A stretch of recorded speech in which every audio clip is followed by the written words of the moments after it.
Bonsoir à tous, vous êtes sur Lancer Critique et aujourd'hui on va voir comment bien présenter un jeu de rôle lorsqu'on arrive à la table.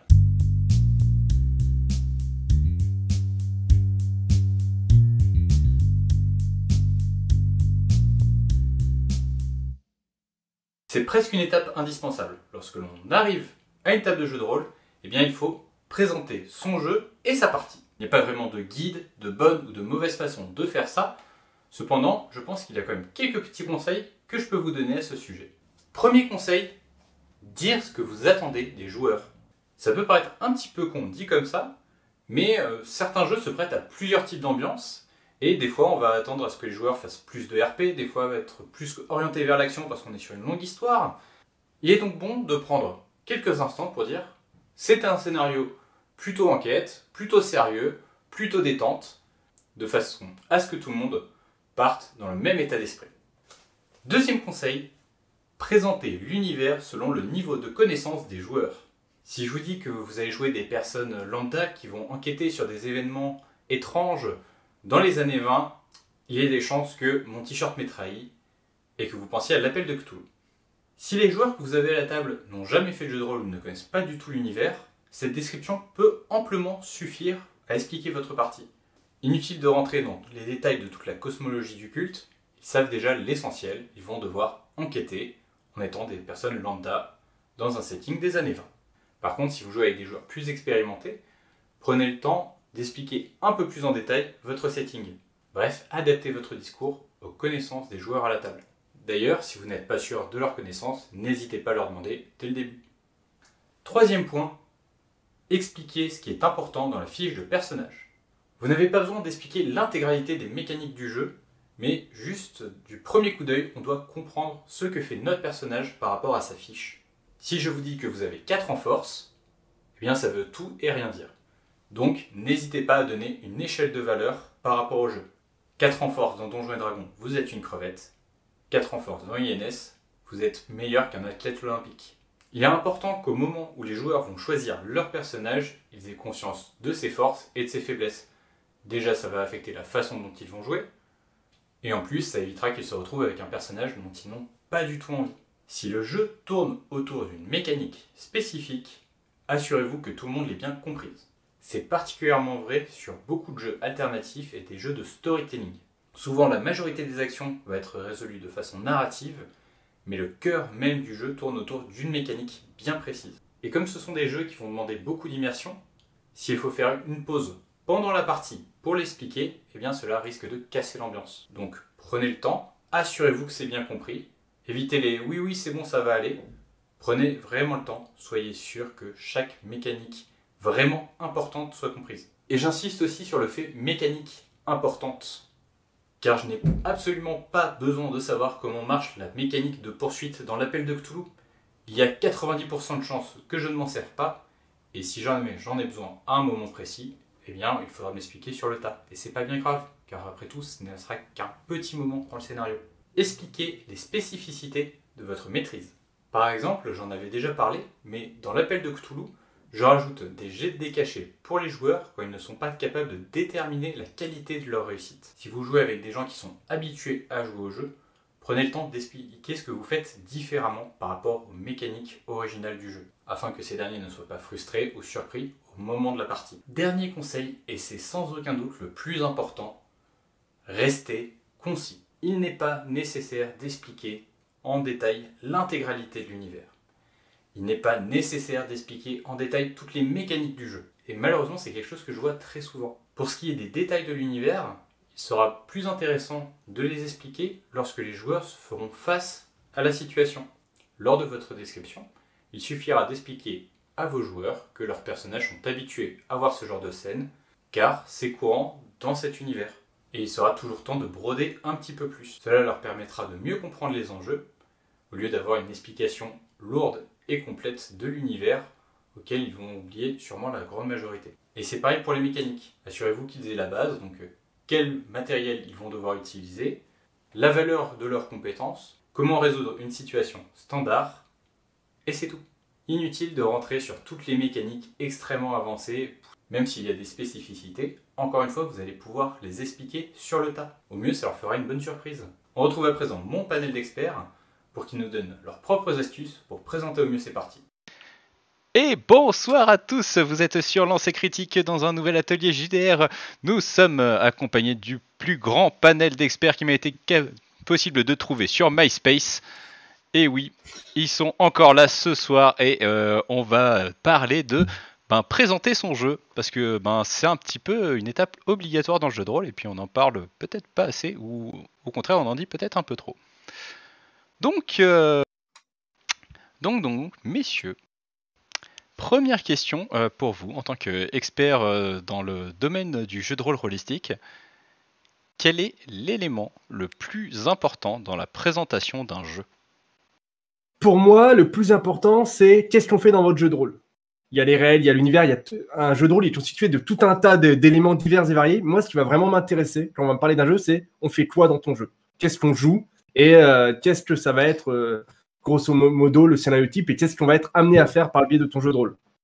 Alors du coup, je rappelle aussi pour ceux qui n'ont pas regardé la vidéo de présentation, parce qu'on est en train de faire des réglages divers et variés. Donc c'est présenter son jeu au début d'une partie. Donc on a nos joueurs, on est prêt et on veut leur expliquer ce soir on joue à ça. Mais ça marche quand même. Après, ce que je disais, ça marche aussi. Voilà, on va jouer à ça. Et je sais pas, moi, on va jouer à Vampire Masquerade. On joue des vampires et puis c'est principalement un jeu à mission. Enfin voilà, vraiment la base, quoi. Qu'est-ce qu'on fait dans le jeu ? Le nom et puis en quelques mots, je commence d'abord par dire voilà, vous allez jouer ça dans à peu près tel univers et à peu près telle manière. Mais voilà, je commence vraiment par faire une explication de texte en quelques phrases pour expliquer de quoi le jeu parle, quoi. Sans aller forcément dans les détails tout de suite. Alors moi, de mon côté, je le fais en 3 composantes. Dans un premier temps, je présente l'univers du jeu de manière générique, un petit peu comme on pourrait le trouver au dos du bouquin. Dans ces grandes lignes, pour prendre un exemple très simple, l'appel de Cthulhu, on va jouer dans un univers avec une histoire cachée qui est millénaire, avec des créatures venues de l'espace, qui cherchent à détruire le monde, etc. Même si je vais mieux le faire, mais bon, moi, la présentation de l'appel de Cthulhu est très pulp. Ensuite, je vais présenter le cadre de mon univers, de mon scénario. Situation géopolitique éventuellement quand cela est nécessaire. Donc en l'occurrence, années 20, New York, tout ce qui se passe à cette époque-là. Et enfin, je vais terminer par une présentation sommaire du système, à savoir 2 d'essence ou compétences. Et pour après, tout ce qui est un petit peu plus particulier, au cas par cas selon les joueurs. Ah oui, je sais très mal présenter l'appel de Cthulhu. C'est une super présentation. C'est pour ça que j'adore jouer à l'appel de Cthulhu, mais je le maîtrise pratiquement pas. Et du coup, dans tous ces éléments, quel est l'élément le plus important ? J'aurais tendance à dire que l'élément le plus important selon moi, c'est le deuxième. C'est le cadre géopolitique et ce que les personnages savent. Dans ces 3 composantes, je commence toujours par ce que les joueurs, et je parle bien du joueur, doit ou peut connaître. En deuxième, ce que le personnage sait. Et en troisième, ce qui est un petit peu entre les deux. Pour moi, le plus important, c'est la deuxième, c'est qu'est-ce que les personnages savent. Parce que les joueurs, après, peuvent s'adapter, même sans connaître les grandes lignes. Alors, du coup, présentation de partie en table. Juste avant de commencer la partie, je pars du coup du principe que les gens connaissent déjà un petit peu le jeu, un petit peu l'univers. Donc du coup, pour moi, ce qui est important à ce moment-là, c'est présenter des choses présenter les éléments importants pour pouvoir commencer l'amorce du scénario. Pour commencer à mettre les joueurs dans l'ambiance, dans le bain, etc. Savoir un petit peu ce qu'ils ont besoin comme information pour voir un petit peu ce qu'ils vont rencontrer, etc. Alors pour ma part, il y a je pense qu'il faut rester concis lorsqu'on fait faire une présentation de jeu, parce que on va déjà avoir beaucoup de choses qui vont arriver dans la partie, on n'est pas obligé de perdre 30-40 minutes pour expliquer le jeu. Et je pense que la chose la plus importante, c'est que les joueurs comprennent leur fiche de personnage, dans le sens où Ouais, si on me dit que je vais jouer un bard, ben, je m'attends à ce que je vais jouer un personnage charismatique, etc. Et c'est peut-être pas du tout ça.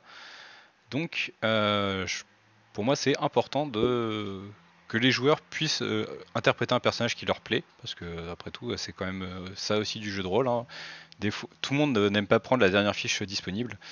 Donc voilà, que ce soit clair pour tout le monde, de façon à ce que chacun puisse jouer ce qui lui plaît, ça me semble capital. Donc comprendre la fiche de personnage reste sûrement l'un des éléments les plus importants à mon avis. Pour moi, le plus important, c'est vraiment de réussir à restituer l'ambiance que l'on veut. Alors pour le jeu en général et pour la partie en particulier, si celle-ci a une ambiance particulière. Mais des fois, une description factuelle de l'univers, des règles de l'univers, de ce qu'on peut y trouver, etc., suffit pour poser l'ambiance. Mais des fois, on a besoin de préciser les choses, de dire que ben voilà, on joue à un jeu dans lequel il y a des monstres, mais dans lequel les monstres sont dangereux et vous, vous n'êtes pas de taille à lutter contre les monstres. Ou au contraire, ben voilà, on joue dans un jeu héroïque, il y a des monstres et ben vous butez du monstre au petit déjeuner, ça vous fait pas peur, au contraire, vous pouvez y aller. Ou préciser si le jeu est destiné à ce qu'on joue des personnages qui sont des vrais gentils avec du panache, ou au contraire, si le jeu est destiné à ce qu'on joue des salopards. Voilà, donner vraiment des indications sur l'esprit du jeu et l'esprit que l'on souhaite que la table, enfin, qui transparaisse à la table. Du coup, j'enchaîne avec la question suivante pour toi. Quelle erreur, à ton avis, t'arrive-t-il de croiser lorsqu'on te présente un jeu? Alors, tu as déjà répondu tout à l'heure, en fait, c'est le problème de la concision ou plus exactement de l'absence de concision. Alors j'ai de leçons à donner à personne, mais j'ai le souvenir d'une présentation de partie que l'on m'avait faite, c'était en convention, je ne vais pas dire de qui il s'agit ni de quel jeu parce que je suis lâche et que Nice. mais voilà, on m'avait présenté un pardon? Nice. Non, c'est pas ce que j'avais en tête, c'est pas ça que je pensais. Mais il y avait une présentation du jeu qui avait duré environ 2 heures, pour une partie qui en avait duré 8 et Ah. dans lequel on avait appris tous les détails que le maître de jeu souhaitait faire passer sur un univers qui apparemment le passionnait. Mais ça avait été très long et en plus, il s'était perdu dans des détails qui n'avaient aucun intérêt ni pour la compréhension globale du jeu, ni même pour le scénario auquel qu'il allait nous faire jouer. Et en fait, il nous a présenté des choses pour ne pas les exploiter, voire pour faire le contraire dans son scénario.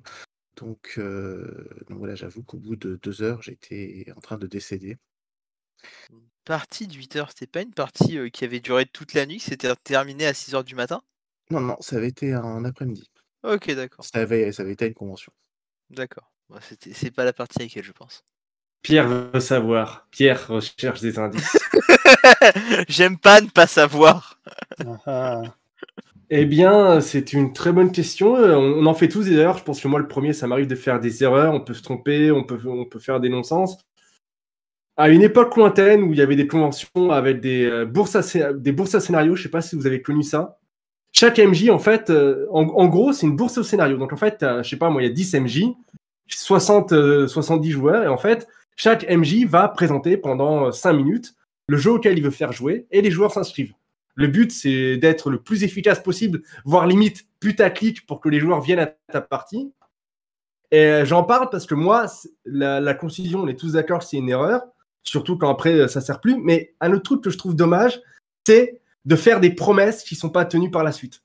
Quand tu me présentes le jeu auquel tu vas me faire jouer, que tu vas me dire que c'est un jeu de rôle très inspiré des romans d'Anne Rice, de Lestat le vampire, tu vas devoir lutter contre ta bête et tenir à ton humanité, puis que finalement tu joues du Underworld et tu tires à tour de bras sur des garous. Bah, c'est sympa hein, comme jeu, moi j'aime beaucoup. J'en ai fait, puis j'en ferai sans doute beaucoup, mais ne me vends pas un jeu sur des vampires qui sont torturés par leur bête et qui tiennent à garder leur humanité, si au final, on va jouer on casse du sabbat, on casse du garou, où on va faire la liste de courses du prince parce que c'est un ancien qui est 7e génération et que c'est lui qui commande. Je veux dire, là c'est un exemple volontairement grossier que je viens d'inventer. Hein. Personne me... Si, on m'a déjà fait ça quand je cherchais des parties en région parisienne grâce au forum Opal Rollist à l'époque. Mais ça peut être plus subtil que ça, quoi. Des fois, tu as des grosses attentes du jeu qui sont provoquées par la personne qui te l'a présenté. Et du coup, quand on te présente ça, tu as les yeux qui brillent, tu te dis « Oh putain, ça va être génial ». Et puis au final, tu arrives dans la partie et il y a vraiment un gouffre entre ce qui t'a été présenté, promis, et ce que tu as comme expérience de jeu. Et c'est assez douloureux et frustrant. Donc moi, mon conseil, ce serait d'éviter de viser trop en disant que votre jeu il va être génial, c'est le meilleur jeu de tous les temps. Indiquer vraiment qu'est-ce qu'on y joue, c'est quoi la proposition de jeu, puis éventuellement pourquoi vous l'aimez, mais sans forcément faire de promesses que vous ne pourrez peut-être pas tenir. Je ne sais pas si l'exemple que tu as pris était à quel point c'était issu de ton imagination, si tu pensais à une partie en particulier, mais moi, il est clair que ça m'a rappelé une partie très précise. Oui, moi aussi. Moi, de mon côté, ça va être les présentations vraiment longues, avec des informations inutiles et inexploitables dans le cadre du scénario. Voilà. Surtout dans le cadre d'une convention, je pense qu'il faut condenser au maximum les informations. Ne pas hésiter à donner quelques petits indices qui peuvent servir lors du scénario. Et je dirais même, je l'encourage. Je pense que dire par exemple dans son scénario que les robots, dans cet univers, il y a des robots, les robots sont programmés pour ne pas tuer. Et au final, faire que c'est un robot qui a commis le meurtre pour lequel les joueurs enquêtent, peut-être un retournement de situation intéressante.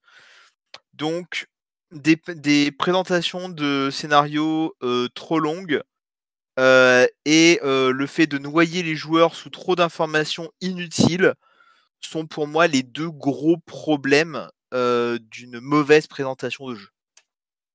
Moi, je vais rejoindre Monsieur Pierre et Monsieur Filou, à savoir que pour moi, le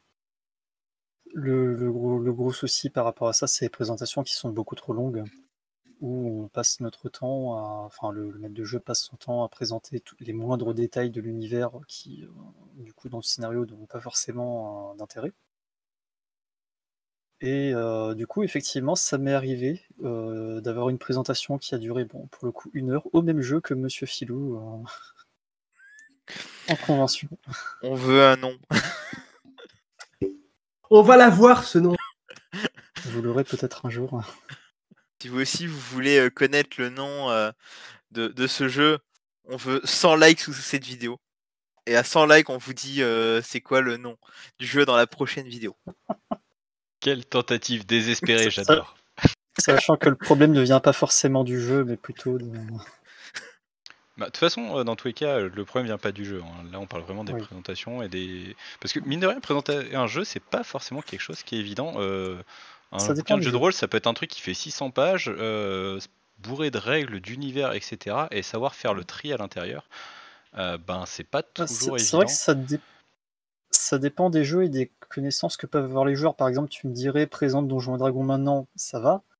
Mais tu me dirais, va présenter Mage, c'est pas plus compliqué. Quoi. Ou même, un truc pas très loin, va présenter Pathfinder, c'est pas très loin de Donjons et Dragons, mais justement, faut que tu arrives à présenter ce qui est suffisamment différent, tout en... Ouais. Enfin bon, c'est pas un exercice qui est facile, hein, c'est aussi pour ça qu'on en parle ce soir. Fais-moi une présentation de Nephilim en 2 minutes. Hein. C'est un jeu de complotiste Illuminati qui frappe des Templiers. C'est bon ? Parfait. Et t'avais encore large du temps. Non, mais pour revenir à l'histoire de Concision, moi, un truc qu'on fait souvent en club aussi, c'est faire des présentations, mais en amont. Comme c'est un club de jeu, on a un forum, parfois on va avoir des gros paragraphes, et c'est long, mais c'est moins gênant que tu arrives le jour J, tu te tais, t'écoutes le MJ parler pendant 1 heure, 1 heure et demie, où tu présentes tout le truc. Si jamais il a mis 2-3 paragraphes dans le forum pour expliquer c'est quoi les règles, c'est quoi les machins, des fois même on crée des persos en amont, ça fait gagner du temps. Et certains jeux ont même des aides de jeu toutes prêtes. Je crois que c'est pour les campagnes de chez Paizo pour Pathfinder, tu as directement des livrets de campagne que le MJ va filer aux joueurs qui vont leur présenter le cadre de campagne, où est-ce que ça se situe, à quelle époque, quels sont les principaux PNJ que leurs personnages connaissent, et ça va leur proposer également quelle classe prendre pour cette campagne, quels sont les dons, les machins. C'est un espèce de livret, c'est un espèce de feuillet. J'en ai pas sous la main parce que je joue pas à Pathfinder, mais pour avoir déjà été en tant que joueur, ce livret-là, il va te présenter de l'Orion dans les grandes lignes, il va te présenter plus spécifiquement ce que tu fais dans le cadre de l'éveil des Seigneurs des Runes, par exemple, et tout est prêt. Et du coup, les joueurs, bon, bah, ça va leur prendre quelques jours à lire, comment dire, à digérer ce fleuve, ce lore-là, mais j'ai l'impression que c'est beaucoup moins pénible, déjà parce que c'est mis en forme, c'est mis en page, c'est illustré, et puis c'est quelque chose qui va être fait au fil de l'eau, et qui va pas être vraiment le jour J où on va, entre guillemets, perdre du temps lors de la présentation du jeu. Après, là, pour le coup, je suis à moitié d'accord avec toi, au sens où c'est quelque chose qui se fait bien pour des campagnes. Hein. Mais pour des one-shots, c'est quelque chose qui, à mon avis, demande beaucoup trop d'investissement par rapport au temps de jeu effectif. Alors, c'est dans un autre jeu, les livrets de personnages de Nautilus. Voilà, Il me semble qu'il y en a aussi pour les campagnes de l'appel de Cthulhu aussi, non? Oui, il y en a aussi pour l'appel de Cthulhu.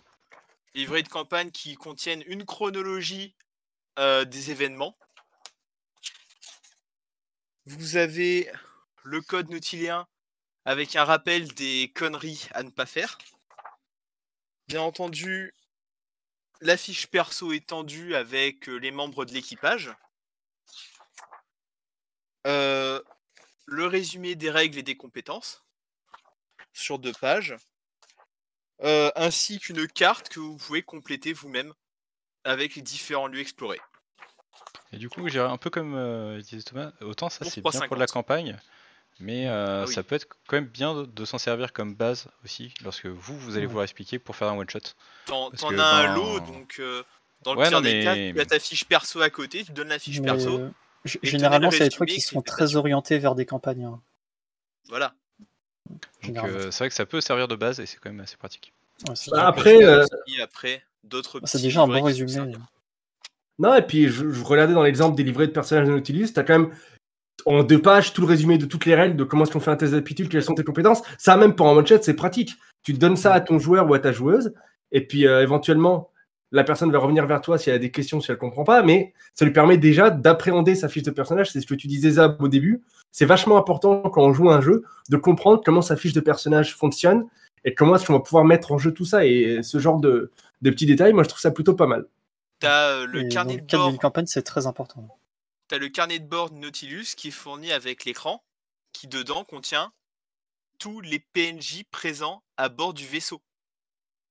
Ça aussi, tu peux le fournir à tes PJ s'ils ont envie de savoir qui est à bord du vaisseau et comment ils peuvent s'en servir, entre guillemets, sachant que ça, c'est inclus avec l'écran, donc c'est pas non plus quelque chose que tu as à payer la peau des fesses à côté, si je me gourre pas.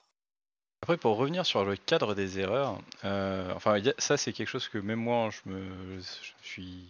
j'ai fait plusieurs fois. Revenir un peu trop en détail sur certaines mécaniques, on va dire des subtilités mécaniques du jeu. Donc souvent ça va être des mécaniques qui vont pousser à aller faire du roleplay, etc. Et avoir trop les expliquer en détail, généralement ça casse complètement l'effet. Donc voilà, faire attention à tout ce qui est mécanique un petit peu trop pointu, un peu trop anecdotique finalement, qui n'est pas un simple test et qu'on aurait pu voir dans les règles et puis découvrir au fur et à mesure de la partie.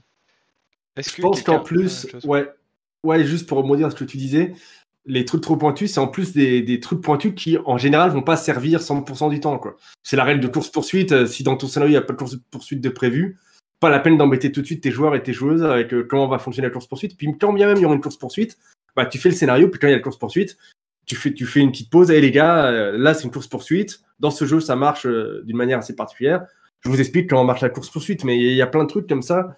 Je pense que c'est pas la peine d'assommer les joueurs et les joueuses tout de suite avec ce genre de détails. Effectivement, je suis plutôt d'accord avec toi. Alors là, spécifiquement, moi je pensais tout ce qui est propulsé par l'apocalypse et des choses comme ça, ou les Forges in the Dark. qui du coup essaie d'expliquer pourquoi la mécanique est ce qu'elle est. Donc voilà, vous faites un jet de dés pour entre guillemets avoir les droits de narration. Sauf rentrer dans les détails pour essayer de rendre le tout digeste, et finalement ça marche pas du tout. Alors que ça aurait été beaucoup plus simple de poser une scène et de faire lance les dés, voilà, et ça se passe comme ça, et puis laisser les joueurs comprendre par eux-mêmes le sens de la mécanique, plutôt qu'essayer de l'expliquer de façon très... avec des termes, on va dire, plus classiques, histoire que ça paraisse pas bizarre le moment venu. Et jusque-là, en tout cas, moi j'ai échoué lamentablement à faire passer les mécaniques Forged in the Dark en amont de la partie, alors que pendant la partie ça se passe plutôt bien. Ouais, moi j'ai pas joué à des jeux Forged in the Dark, j'ai beaucoup joué à Monster of the Week. Et en général, les raids, je les précise pas tout de suite. Dans Monster of the Week, le truc, c'est que je leur pose des fiches plastifiées avec les moves pour tout le monde. Ils ont leur livret de personnage où je leur explique en fond en compte quand on crée leur personnage comment ça fonctionne, leur spécialité à eux. Et ensuite, la plupart du temps, dans Monster of the Week, tu commences l'intrigue, tu commences par enquêter sur un mystère. C'est l'action de base. Quasiment toutes les parties de Monster of the Week ever commencent à un moment où tu fais des enquêtes, tu discutes, il y a un problème, il y a un monstre, machin. Tu fais enquêter sur un mystère. Et c'est là que je vais dire, vous enquêtez sur un mystère, et les gars, et les filles, bien sûr, voilà comment ça se passe, enquêter sur un mystère. Et quand on a fait notre premier enquêté sur un mystère, après, je leur dis, vous voyez tous les autres moves sur votre feuille, là, c'est pareil. Et du coup, ensuite, ça roule tout seul. Je me suis jamais dit, putain, il faut que je leur explique c'est quoi les moves, il faut que je leur explique c'est quoi les prix à payer, les machins. Non, j'ai fait comme toi. Je leur ai présenté leur personnage, je leur ai expliqué comment marchait leur personnage. Voilà, les moves que tu choisis, c'est tes spécialités, c'est tes trucs que seul ton personnage sait faire, et puis roule ma poule. Et moi j'ai essayé de l'expliquer, et c'était pas une bonne idée. Et donc je le déconseille vivement, voilà, c'est ça en fait, jouer tout simplement, ça règle beaucoup de problèmes de présentation. Et on arrive déjà à la dernière question de notre live de ce soir. Mais c'est une question qui a son importance. Est-ce que vous avez des conseils pour présenter vos jeux ? Et moi je vais déjà rebondir sur ce qu'a dit Monsieur Filou en début de vidéo. Mettre l'ambiance dès le début, c'est un truc qui peut avoir vraiment de l'importance. Par exemple, mettre de la musique, des choses comme ça, qui soient vraiment dans le thème de la partie. Ça met déjà tout le monde dans un bon état d'esprit, et ça aide pas mal. Donc voilà, ça sera en tout cas mon premier conseil pour cette ronde des conseils pour présenter vos jeux. Est-ce que Monsieur Filou, tu en as un ? Du coup, je vais rebondir sur ce qu'a dit Erwick, et sur le fait que vaut mieux que si on peut faire passer le jeu, l'univers, les règles, etc.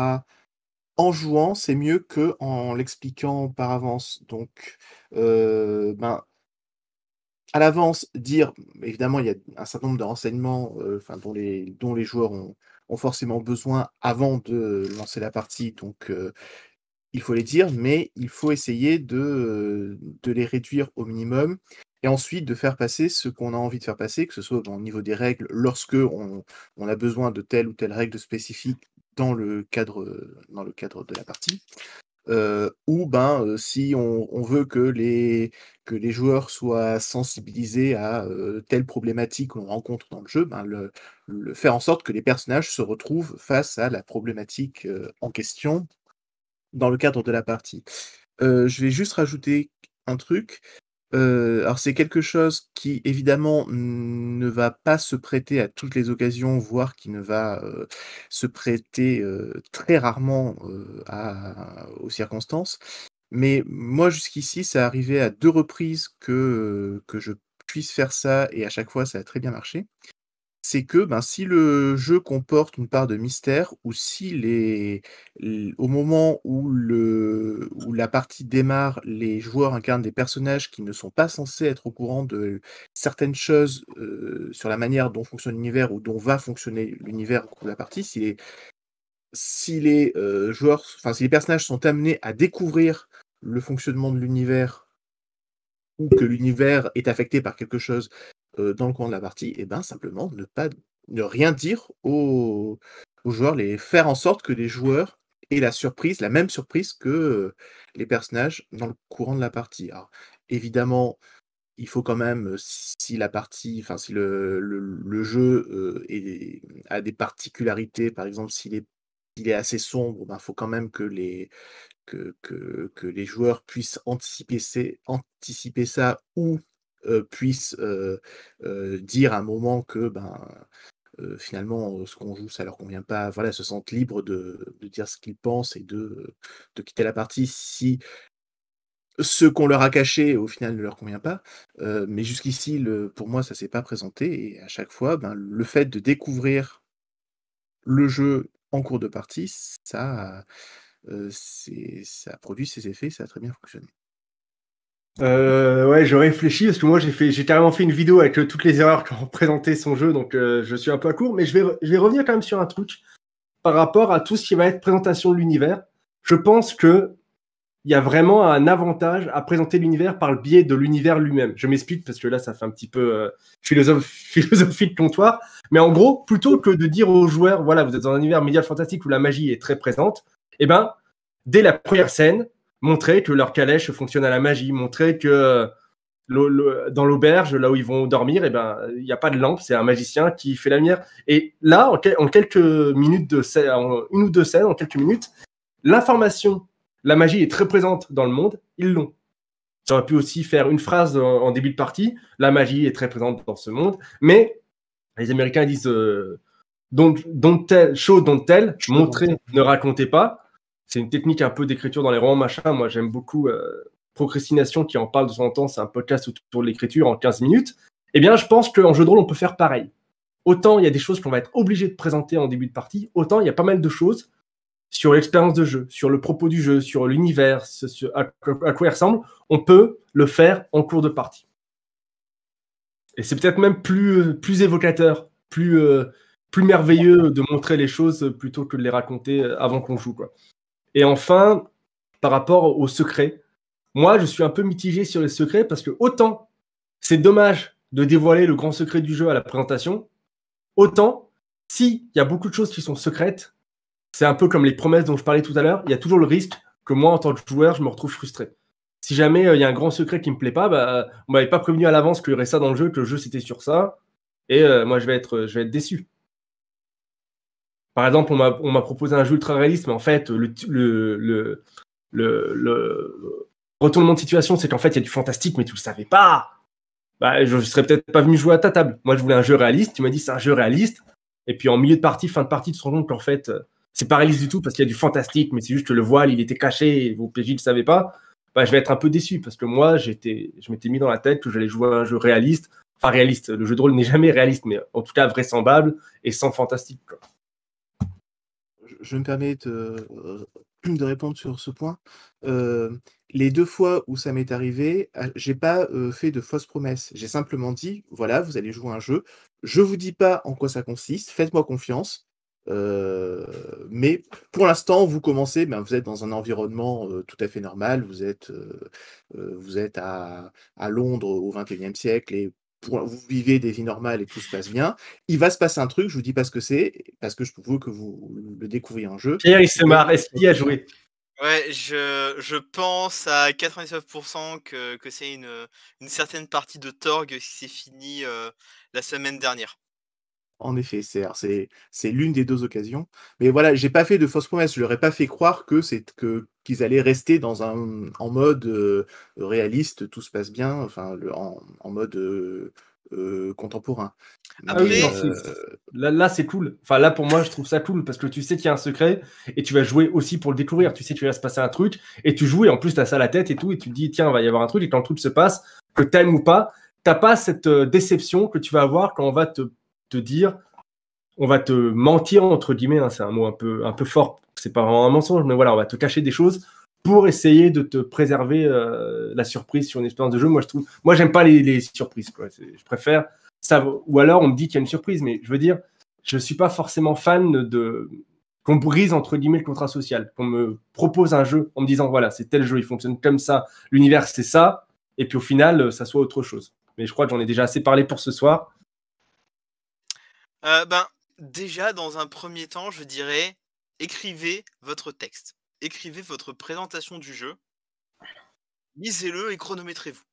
Déjà, ça vous permettra d'avoir une idée de combien de temps votre présentation dure. Je pense qu'au-delà de 10-15 minutes, ça commence peut-être à être long, sachant que vous pouvez être interrompu par vos joueurs qui peuvent poser des questions et rebondir directement sur ce que vous dites.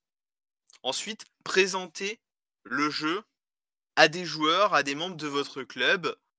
Comme ça, dites voilà, est-ce que je peux te prendre 10 minutes, 15 minutes, hop, devant tout le monde, et présentez votre jeu. Voyez les retours qu'ils ont par rapport à votre présentation. Et enfin, lorsque votre texte de présentation est fixé, fini, présentez-le à votre maman. Le mom test est quelque chose de très important. Ça existe depuis longtemps. Présentez, faites la présentation à votre maman, parce que si elle comprend tout, c'est que c'est bon. Si elle comprend rien, c'est pas obligatoirement mauvais, mais ça peut être significatif. Voilà. Avec tout le respect que j'ai pour ma maman, que j'aime beaucoup, maman, je t'embrasse si tu nous regardes. En l'espèce, je ne pense pas que ce soit très significatif. Voilà, non, mais Pour moi, c'est pareil. je me dis si... Et, Pas convaincu non plus par le même test. voyez ce qu'elle a compris, ce qu'il en ressort. Ça peut... voilà. Moi, je pense que c'est pas une mauvaise idée. Personnellement, je l'ai pas souvent fait. Parce que je présente très mal et très rarement mes jeux. Voilà. Mais je pense à le faire à l'avenir pour un certain jeu. Voilà. Alors après, moi, je trouve que c'est plutôt une bonne idée d'essayer d'expliquer un jeu à quelqu'un qui est complètement hermétique à l'univers, qui n'a aucune idée de quoi ça parle, et voir si à la fin il a quand même une vague idée ou si c'est toujours aussi nébuleux. On peut par exemple, même en faisant un truc moins extrême que le mom test, si on vient me parler d'univers futuriste cyberpunk, il y a des chances que je fasse ouais. Donc voilà, vu que j'ai une connaissance en négatif dans ce genre de monde, ça peut être un bon test, vu que je suppose que dans les différentes sphères, même vous pouvez faire des tests avec des copains, il y a à peu près les 3/4 des gens qui ont vu Game of Thrones, vous pouvez essayer de faire une présentation d'un univers d'Heroic Fantasy, s'ils y captent un beignet, c'est qu'il y a peut-être un problème dans votre pitch. Oui. Après j'ai vraiment employé un terme précis. Vous pouvez le présenter à quelqu'un d'autre, mais le but est de tenter de le présenter à quelqu'un qui possède le minimum de connaissances dans cet univers, même dans le monde du jeu de rôle de manière générale. Ouais, moi j'ai un tout petit souci avec le même test. Je dis pas que c'est pas pertinent ou pas significatif, mais en général, quand je présente un jeu, je vais m'adapter à mon public. Si jamais en général, moi j'écris un jeu de rôle de super-héros, la plupart du temps, en tout cas au début, maintenant qu'il est un peu vieux, que ça fait depuis longtemps que je suis dessus, les publics s'élargissent un peu, mais souvent les gens qui sont intéressés, qui veulent jouer avec moi, ils sont fans de super-héros. Je vois pas l'intérêt de leur présenter ça de manière comme j'aurais présenté à ma mère ou à quelqu'un qui est néophyte en super-héros. Ce sont des gens qui sont fans de super-héros. Ils ont vu le MCU, ils ont lu les comics, ils peuvent te parler de Civil War 1, de Civil War 2. Du coup, quand je vais leur présenter, je vais leur dire qu'on va essayer Civil War 2. Bien sûr que si, non, Civil War 2 n'existe pas. Civil War 2 avec Miles Morales. Pas en film, en comics. Oui, je parlais du comics. Ah oui, c'est vrai qu'il est intervenu là-dedans, j'avais oublié. Avec Carol Danvers. J'avais effacé de l'existence cet event bâclé. Enfin bref, tout ça pour dire que en général, je m'adapte. Pareil, mon jeu de Stargate, si c'est des fans de Stargate, tout de suite, la présentation va être beaucoup plus simple. Bon, c'est Stargate, vous voulez jouer quoi? Et du coup, c'est l'histoire de faire un test avec les néophytes, ça marche. Si jamais tu veux présenter ton jeu à des néophytes, là oui, c'est totalement pertinent. Parce que si la personne néophyte ne comprend pas, d'autres néophytes vont pas le comprendre non plus. Il va falloir que tu adaptes ton langage. Mais moi, j'adapte vraiment sur le forum de mon club de jeux de rôle par rapport aux différents jeux. J'essaye de savoir si les gens, ils ont regardé Game of Thrones, par exemple, si je fais du Medfan, ou s'ils connaissent ceci, s'ils connaissent cela. Pour Star Wars, tout le monde connaît Star Wars. Même ma belle-mère, elle connaît Star Wars. Donc, au bout d'un moment, tu présentes plus les choses de la même manière, comme si tu devais présenter cet univers alors que quasiment tout le monde le connaît. Donc voilà, c'est juste ma petite nuance là-dessus, c'est que ce test-là, il est vraiment bien quand tu veux t'adresser à un large public, à tout le monde pour présenter ton jeu. Et là, oui, il faut que tout le monde comprenne. Mais si tu t'adresses à des vieux rôlistes et tout pour un jeu OSR, t'as pas besoin de t'embêter à faire ça, ils vont comprendre. Hein. Je suis entièrement d'accord. Après, là, je parle dans un but de présentation à n'importe qui, n'importe quoi, en mode, il faut que cet univers, il faut que mon jeu soit compréhensible par tout le monde. Si ma mère comprend, alors tout le monde comprendra. Dans le C'est cadre d'une dans cette présentation en démarche-là. convention, par exemple. Par exemple, dans le cadre d'une présentation en convention. Voilà, c'est sûr que quand tu vas en convention, bah oui, il y a de grandes chances que la moitié de ta table soit composée de personnes, pour reprendre ton jeu de super-héros, qui connaît le MCU, qui connaît le DCU, etc. Mais il est possible aussi que tu aies la moitié de ta table, ce soit deux personnes âgées qui sont en vacances dans le coin, qui ont vu jeu de rôle, qui se sont dit ah ben tiens, on va aller voir ce que c'est les petits jeunes. J'ai déjà eu un couple de personnes qui n'avaient jamais joué au jeu de rôle, à qui j'ai dû présenter Tales from the Loop. Donc, faire partir sur les références années 80, etc. Bon, ce sont des personnes qui ont connu les années 80. Voilà. Mais j'avoue avoir eu quelques difficultés sur certains éléments de l'univers. Voilà. Bon, au final, la C'est vrai que partie. t'aurais pu tomber sur pire en termes de jeu. J'aurais pu tomber sur pire, voilà. Mais disons que avoir une version de présentation du jeu accessible à 100% des personnes, pour le cas où tu tomberais sur un groupe complet de personnes qui n'y connaissent rien, peut servir. Après, c'est sûr, il faut s'adapter à son public. Et je ne présenterai jamais mes jeux de la même manière si je les présente à des personnes totalement néophytes du jeu de rôle qui n'en ont jamais fait, ou à des membres de mon club. C'est sûr qu'à des membres de mon club, je vais pas commencer à leur expliquer certains éléments que je présenterai à des personnes qui ne connaissent pas le jeu de rôle, qui ne connaissent pas l'époque ou l'univers, etc. Voilà. Mais j'estime que pour un texte de présentation complet, univers, cadre et système de jeu, ce qui est pour moi ma trinité, la trinité autour de laquelle je gravite lorsque je veux présenter un jeu. Voilà. Bah moi du coup j'ai un conseil qui est bien, j'imagine, parce que c'est bien. Désolé, je commence à fatiguer un petit peu.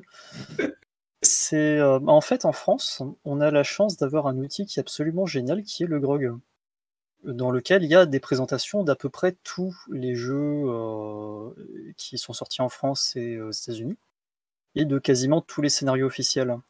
Et je trouve que c'est une très bonne base pour travailler son pitch de présentation pour sa table.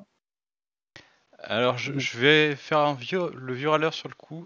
Sur le GROG, je trouve qu'il s'attarde énormément sur les mécaniques de jeu, et des fois après avoir lu le résumé du GROG, je sais toujours pas de quoi parle le jeu. Alors après ça dépend qui a écrit l'article, hein, c'est comme Ouais, souvent, ça mais dépend de qui a écrit l'article. Mais en général, je trouve ça du bien coup, structuré. Et, ouais. Là, on va dire la structure par défaut des articles du GROG est quand même très orientée mécanique sur pas mal de ces articles. Du coup, n'hésitez pas à vous renseigner sur internet sur comment ils présentent les jeux. Le GROG, Philibert, même Wikipédia, hein, pour certains jeux, pour des gros classiques. Mais voilà, s'inspirer de présentations existantes pour pouvoir commencer à construire la sienne, ça me paraît déjà plutôt bien, quoi. Enfin, d'avoir déjà une idée des points d'intérêt, des éléments importants à présenter dans quelque chose qui est conçu pour être concis. Ouais, Et est-ce que vous connaissez la collection Sortir de l'auberge des lapins marteaux? Ben oui. De nom, je l'ai pas acheté, je l'ai pas lu. Mais oui. Moi, j'ai acheté la boîte à outils du meneur de jeu, mener des parties de jeu de rôle et jouer des parties de jeu de rôle, et je sais plus dans lequel c'est. Je crois que c'est dans mener des parties de jeu de rôle. Il y a tout un article assez bien fait sur comment apprendre un nouveau jeu, en fait. Ça passe par le présenter, mais pas que. Et du coup, c'est voilà. Tu arrives à la table, tu as un nouveau jeu, comment tu fais, quoi. Et il est vachement bien, voilà. De toute façon, on ne peut que trop recommander les livres de Lapin Marteau qui sont vraiment très bien écrits et bien faits. Et c'est pour ça qu'ils ont du succès d'ailleurs. Je savais pas du tout que la collection s'appelait Sortir de l'auberge du coup. Et c'est d'ailleurs aujourd'hui que commence le financement de Château Falkenstein chez les Lapins Marteaux. Donc n'hésitez pas. Il est déjà mis à financer. Et Tout va il bien. est déjà On est à totalement 316%. Voilà, Il est donc déjà n'hésitez pas. 307%, tout va bien. N'hésitez pas, c'est un classique à avoir impérativement dans sa collection aux côtés de l'appel de Cthulhu et de D&D. Voilà. Et Si vous voulez en savoir plus sur le jeu, on a fait une vidéo Demandez sur le sujet il y a 2 semaines. J'ai un petit conseil. Vas-y. Bah, du coup, lancez-vous. C'est vous, bien sûr. Oui, forcément. Donc, merci à tous ceux qui nous ont suivis. Je viens de voir qu'il y a eu du monde dans le chat. Hein. Désolé, je suis passé complètement à côté. Merci à mes experts qui ont fait le taf. Bah ouais, c'est ce niveau de professionnalisme qu'on peut s'attendre sur cette chaîne. Hein. C'est pas parce qu'on fait ça depuis bientôt 2 ans qu'on est efficace. Voire bien loin de là. Mais on n'est pas cher. Mais on n'est pas cher. Mais comme c'est écrit au début de mon jeu Life is Hard, trop cher. Gratuit, c'est peut-être trop cher. C'est le nom de la boîte d'édition. Voilà. Donc merci beaucoup à tous ceux qui étaient là. On se retrouve dans 2 semaines pour un nouvel atelier jeu de rôle. On se retrouve peut-être avant pour autre chose. Et je vous dis à la prochaine. Tout de suite. Ciao, ciao. Ciao, ciao.